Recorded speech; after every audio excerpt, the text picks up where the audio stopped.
Let yourself heal.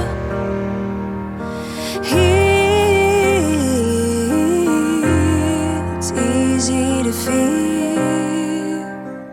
So what Sarah's really asking is how do we stay in this calm frequency within our body where we feel completely connected, we feel nurtured, and we feel a sense of flow, and we can move slow with intent, but then also execute on our vision, our dreams, and our goals. Because what ends up happening is a lot of times for a lot of us, it feels conflicting. It's like, how can I do this and do that at the same time? So we'll build it in a few steps. And the first thing to always remember is when we think about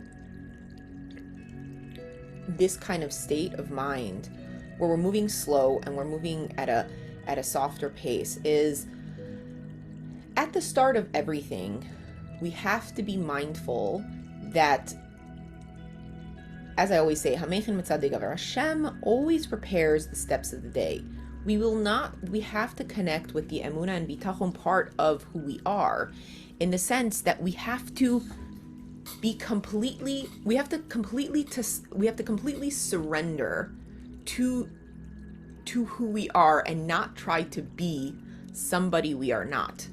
And a lot of times when we go out into the world and we start with the activity of the world, right? The active state, a lot of times we feel that there's this conflicting energy where we kind of run into some spaces that either those doors don't open, there's a lack of flow, or we don't have the clarity or success that we want.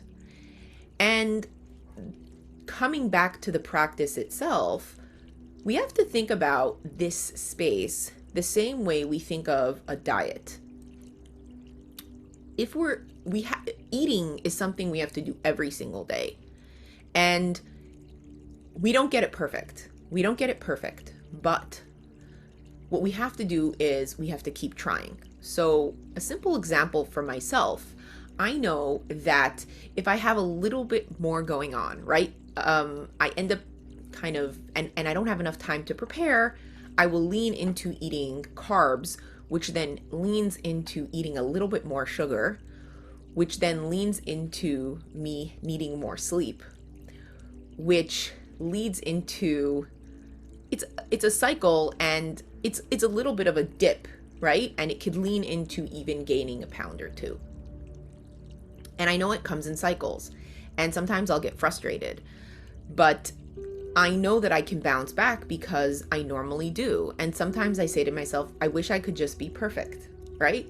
But the goal isn't to be perfect. The goal is to discover a pattern that works for you. And what ends up happening is, if we take this same diet kind of perspective and outlook and look at the sense of energy, being in your energy is like being on the best diet for yourself. And when you're on the best diet, you feel your best. And when you're not cheating, but yeah, cheating a little bit, what ends up happening is you're not able to perform at your best. And then sometimes we'll say we're hungry, for example, going back to the diet, when it might not be hungry, it just might be like a perpetuation of the craving of sugar, right? Because the diet, the carbs lead to cravings of sugar, which leads to needing more sleep, right? And then what ends up happening is it creates a little bit more resistance, right? And the resistance is the part that we're dealing with here. So coming back to an energy perspective, a lot of times, right, when we are going out into the world and working on the activity part of outside of the balance of energy, the activity part is almost, or I would say even 75% of the time, is a manufactured just like with the carbs, it's a manufactured idea of where we're supposed to be and what we're supposed to be doing. And what ends up happening is it might give us a little bit of fuel. It might give us a little bit of momentum, but because it's not completely wholesome in the sense of possibly like it's not our complete dream, right? It's like there's an extra work there. There ends up being a lot of resistance as well, because if for example, in the creativity, right? Let's say there's certain things we love to do, but we also have to bring in money, and we also have to take on familial responsibilities. If you have a partner or children, or even your own health, paying bills, social dynamics, and then there's the list out in the world of what we're quote unquote supposed to be doing. What ends up happening is when we look at if we scale, if the scale is 100%, right?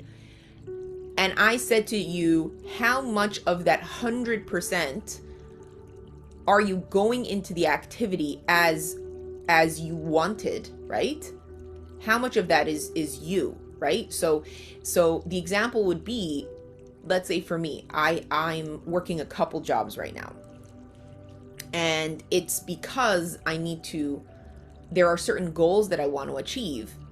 How much of my day is exactly what I want to be doing, or the way I would want to be doing it? So being completely transparent, it's about, I'd say 40 to 50% right now. So there's 50% of the day that isn't something that I really love, but in the circumstance I'm in, I don't have much choice. And again, that's debatable, right?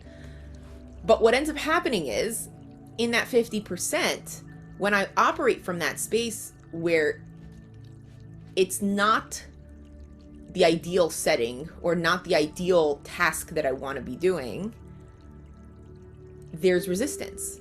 And then when I complete that task or that kind of job or whatever it is, I come home very exhausted. It sucks all the energy out of me, which ends up, and that's kind of the indicator that something's not working, right? So I'm aware of that. And then I need a lot more rest. So it's seeing in that balance. So I'm highly aware that certain things aren't working. So going back to the drawing board, I have to really be honest, right, with myself, in the sense of what is feeling good, and what are the best ways of doing it. And the reason it gets so difficult when it comes to discovering our individual practice is because the only person that can validate that is you. I can give you, from like interior designer, by the way, we got the new covers, which I'm really excited about. From interior designer itself, right? I can give you the skeleton, and it's really funny because when people ask me about the book, they're like, yeah, but you don't give me very clear instructions. I was like, that's the point, because it's there for you to fill in those blanks. It's not there for you to intellectualize it, right? Back to the beginning of what we spoke about. If we're intellectualizing the experience, then what ends up happening is we're disconnecting, right? So how do we know when something is working? And usually everything gets channeled at the same time. Is when there is a sense of flow, when we feel connected, when we feel that warmth, when we feel the satisfaction. And the beauty of the way Hashem created the world was that when we aren't in our element, right, we will have that resistance.